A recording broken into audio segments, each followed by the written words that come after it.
Shalom, puji Tuhan, kita bersyukur untuk penyertaan Tuhan. Saat ini kita ada di akhir pekan dan sebelum bersama-sama kita akan masuk dalam perenungan firman Tuhan, saya akan membacakan satu ayat yang akan kita renungkan bersama-sama di dalam kitab Nehemia pasalnya yang ke-9 ayatnya yang pertama.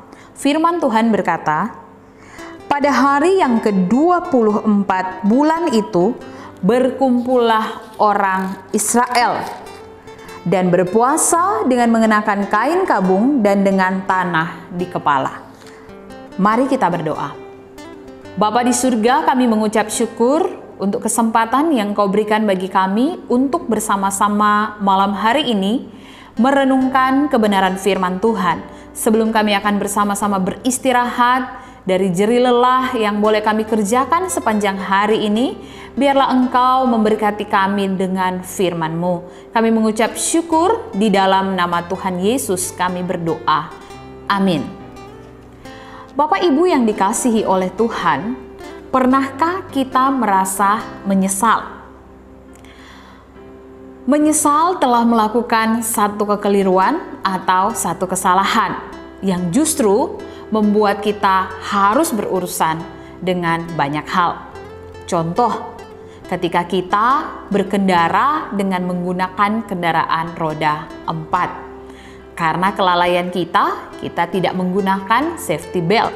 Dan kemudian kita harus berurusan dengan polisi oleh karena kesalahan yang telah kita lakukan. Kemudian kita berkata, saya menyesal. Kenapa tadi saya tidak menggunakan safety belt? Seharusnya perjalanan ini akan lebih mudah, tidak ada hambatan. Tapi saya telah melakukan hal itu, melakukan kesalahan itu, dan saya menyesal.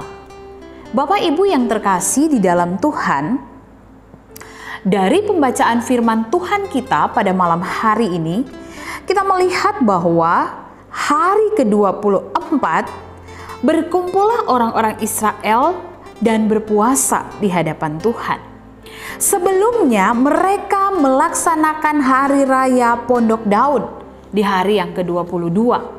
Hanya selang satu hari, mereka kemudian datang di hadapan Tuhan, sujud di hadapan Tuhan, menyesal oleh karena pelanggaran yang telah mereka lakukan di hadapan Tuhan.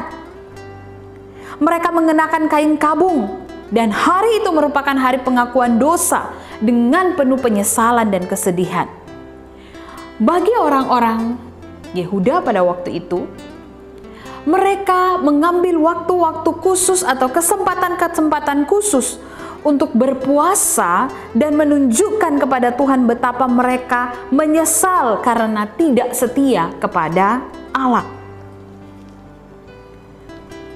Mereka datang kepada Tuhan dan memohon pengampunan kepada Tuhan. Mereka menyadari bahwa di hari-hari yang telah mereka lalui, ada waktu-waktu di mana mereka tidak setia kepada Tuhan. Pada masa itu orang-orang Yahudi menunjukkan penyesalan mereka dengan berpuasa, menggunakan kain kabung, dikatakan dalam firman Tuhan ini. Mereka berkumpul berpuasa dan mengenakan kain kabung dengan tanah di atas kepala mereka. Bagaimana dengan kehidupan kita saat ini sebagai orang percaya? Masihkah kita mengambil waktu sejenak atau kesempatan sejenak untuk mengoreksi diri kita dan mengungkapkan penyesalan kita kepada Tuhan karena berlaku tidak setia kepada Allah? Bapak Ibu yang terkasih di dalam Tuhan, mungkin saja pada minggu-minggu yang telah lewat atau satu minggu yang telah kita lewati ini, ada sikap perbuatan kita yang tidak menjadi berkat, yang menyakiti hati Tuhan, yang menjadi batu sandungan bagi orang lain.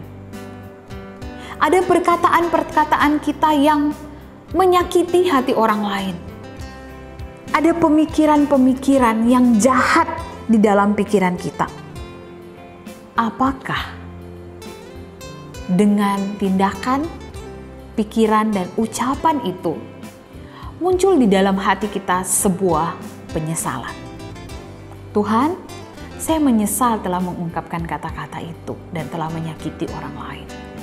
Tuhan, saya menyesal telah bertindak seperti ini dan menjadi batu sandungan buat orang lain. Tuhan, saya menyesal karena telah berpikir hal-hal yang jahat, memikirkan hal-hal yang tidak memuliakan Tuhan, berpikir negatif tentang orang lain. Pernahkah kita menyesal akan apa yang telah kita lakukan, pikirkan, dan katakan? Atau kita menganggap semuanya itu biasa saja? Seseorang yang menyesal itu menyadari bahwa ada kesalahan di dalam dirinya dan dia akan berusaha untuk memperbaiki hal yang salah tersebut. Seperti yang dilakukan oleh orang-orang Yehuda pada waktu itu. Mereka menyadari bahwa mereka telah melakukan kesalahan dan mereka datang di hadapan Tuhan memohon pengampunan daripada Tuhan. Dalam berkata-kata, dalam berpikir, dan dalam bertindak. Banyak hal yang kita telah lakukan yang tidak mempermuliakan nama Tuhan. Bawalah seluruh hidup kita, penyesalan kita di hadapan Tuhan. Biarkan Tuhan yang akan menyucikan dan menguduskan setiap kita. Dan biarkan Tuhan terus memproses kita, agar waktu kita membaca firman Tuhan, ketika kita mengakui dosa kita, merendahkan diri, membaca, merenungkan firman-Nya, kita mendapati ada pengajaran di sana, ada teguran-teguran atas dosa yang telah kita lakukan. Dan kita belajar untuk memperbaiki diri dengan pertolongan daripada Tuhan. Mari kita berdoa. Bapa di surga, terima kasih. Kami mengucap syukur untuk kesempatan pada malam hari ini. Kami belajar firman Tuhan. Tuhan memberkati kami supaya lewat kebenaran firman Tuhan ini kami belajar untuk mengoreksi diri kami. Dan jika ada kata-kata yang tidak memuliakan Tuhan, tindakan, bahkan pikiran-pikiran kami yang tidak memuliakan Tuhan, kami mau datang di hadapan-Mu membawa penyesalan kami dan memohon pengampunan daripada Tuhan. Terima kasih ya Tuhan Yesus, berkatilah setiap kami dalam waktu istirahat kami malam hari ini. Dan besok kami mempersiapkan diri untuk beribadah di hadapan Tuhan. Tolong setiap kami Tuhan untuk mempersembahkan tubuh, jiwa, dan roh kami sebagai persembahan yang kudus dan yang berkenan di hadapan Tuhan. Kami sungguh percaya ketika kami berserah diri sepenuhnya kepada Tuhan, Engkau yang akan memampukan kami untuk terus berubah dari hari ke hari. Terima kasih Tuhan, kami mengucap syukur untuk firman-Mu. Haleluya. Amin.